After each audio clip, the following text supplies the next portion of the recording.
Students, जैसा कि आप लोग जानते हैं लास्ट क्लास में हमने एक नया यूनिट स्टार्ट किया था which was plant physiology. Plant physiology में फर्स्ट चैप्टर जो हमने करना है वो है absorption by roots. In the previous class हमने डिस्कस किया था कि how roots are able to transfer water from one place to another, जिसको हम कंडक्शन भी बोलते हैं। आज जो हम ये देखेंगे वो है कि हाउ और what is there in the roots में ऐसा क्या है जिसकी वजह से कि कंडक्शन इजीली हो सकता है, जिसकी वजह से कि absorption of water is done very easily. What is there in the roots? So we are going to be studying 3 characteristics. हम 3 characteristics की बात करेंगे which is present in the roots. Number 1 characteristic is presence of a large surface area. Second character is the concentration of cell sap which is very high. Do not worry about these points. After this I'll take each of them separately. The last point which is there जो कि facilitate करता है absorption of water को, वो है the presence of extensive amount of root hair. तो चलिए पहले point की हम बात करेंगे अब, which is the presence of surface area. अगर मैं लार्ज सरफेस एरिया की बात करूं एज वन कैरेक्टरिस्टिक, तो मुझे आपको थोड़ा स्ट्रक्चर याद दिलाना होगा जो हमने पहले किया है. Suppose this is one main root. This all we have done in our last class. This is one main root. Main roots में से कुछ और छोटी रूट्स निकलते हैं जिनका नाम होता है रूटलेट्स या फिर secondary roots. On these secondary roots, some minute hair-like structures are present, which are called as root hair. Okay, so these are some things that you need to remember before moving forward. सबसे पहले हमने बात करी main root की. There is one main root. Okay, now one main root has say 5 I have drawn here. तो मैं 5 की बात कर रही हूँ, but there are many. I am just giving an approximation here. So suppose I have drawn 5 here, so 5 rootlets are there. Okay, अब each rootlet, यहाँ 5 की बात हो रही है. Each rootlet, these are the rootlets 1, 2, 3, 4 and 5. So these are the rootlets. If I talk about each rootlet, suppose 10 root hairs are there.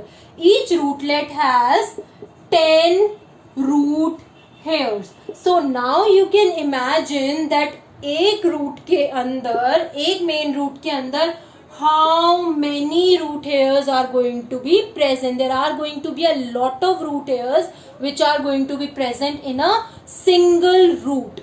If I talk about a very small plant which is a balsam plant, if you will see this plant from outside, it is a very small plant. लेकिन अगर आप उसे बाहर निकाल के उसको uproot करके देखेंगे उसकी roots, तो आपको दिखाई देगा कि even though the plant is very small, but the network of root, the roots are extensive. There are many roots. तो हमें यहाँ से ये पता चला, let me erase it here.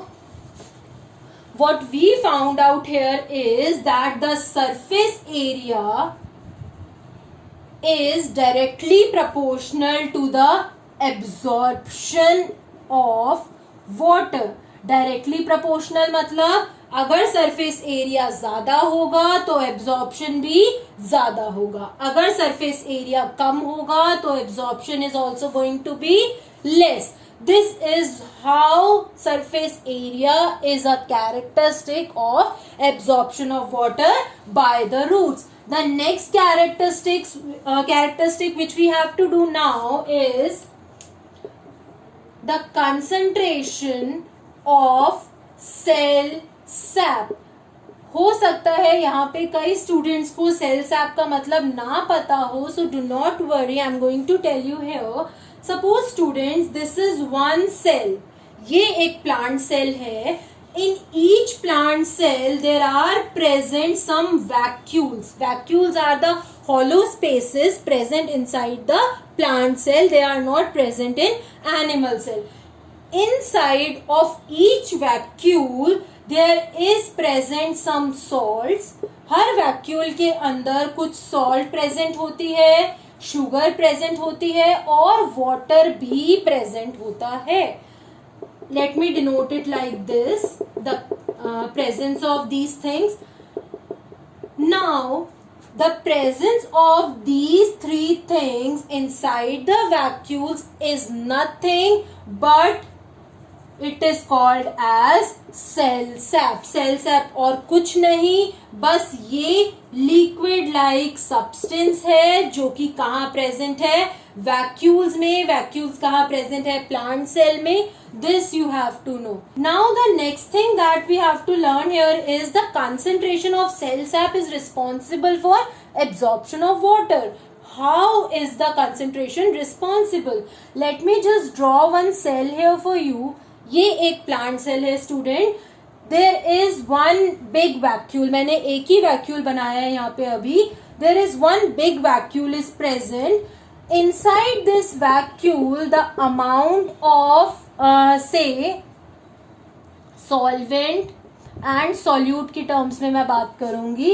Solvent होता है लिक्विड सब्सटेंस स्टूडेंट, अगर आपको नहीं पता है तो. सॉल्यूट वो सब्सटेंस होता है जो हम डिसॉल्व करना चाहते हैं, which could be either solid और गैस. तो अगर मैं सॉल्वेंट की बात करूं यहाँ पे तो मेरा सॉल्वेंट हुआ वाटर, लिक्विड है. सॉल्यूट की अगर बात करूं तो वो हो गए मेरे salts and sugars. Clear? Now inside of a cell sap the concentration of solute is comparatively more than the concentration of solvent. मैंने ये बोला कि अगर let me draw it here, ये मेरा एक वैक्यूल है. इस वैक्यूल में अगर मैं वाटर को ब्लैक कलर से डिनोट कर रही हूं, this is water, so the concentration of water is less than the concentration of sugar and solute. sugar and salts जो है वो ज्यादा present होंगे, solute जो है वो ज्यादा होगा, solvent जो है वो कम होगा. इतना समझ आया आपको? The next thing that we have to learn here is that as a process which we know is osmosis, what it says is that the movement is going to be there. Movement तो होगा यहाँ पे, लेकिन किस चीज का?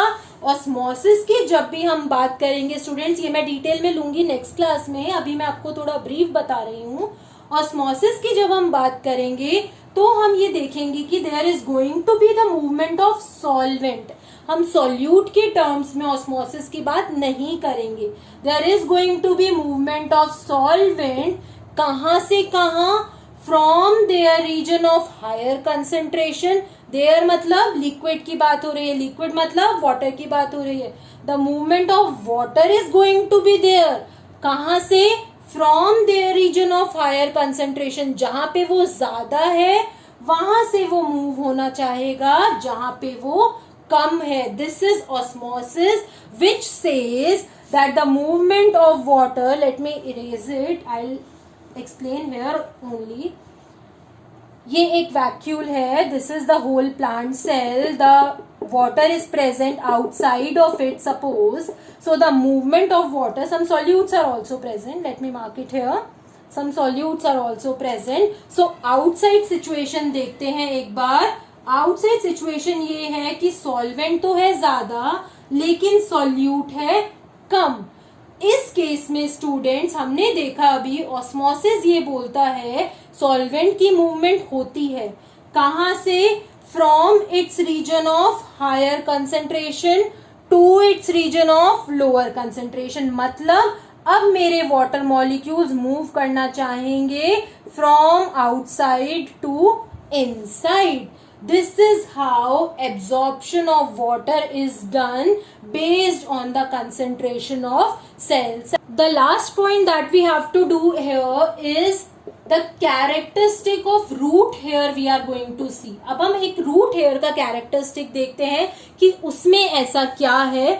So the root hair has thin walls, जो walls होती हैं एक रूट हेयर की वो थिन होती है, जिसकी वजह से कि वाटर का अपटेक इजीली हो पाता है.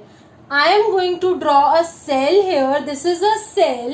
You know, a plant cell has two layers. One is cell wall and the next is cell membrane.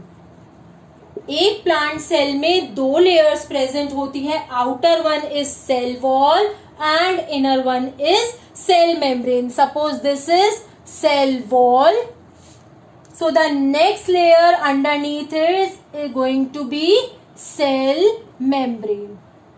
This is one thing that we have to see. Now the walls are very thin. ये मैंने एक root hair का cell लिया. Let me write it here. A cell of root hair. ये एक root hair का cell लिया और उसको elaborate करके दिखा रही हूँ मैं आपको. सबसे पहले हम cell wall के बारे में थोड़ी चीजें जान लेते हैं. Cell wall जो होती है स्टूडेंट्स, वो होती है हाईली परमिएबल.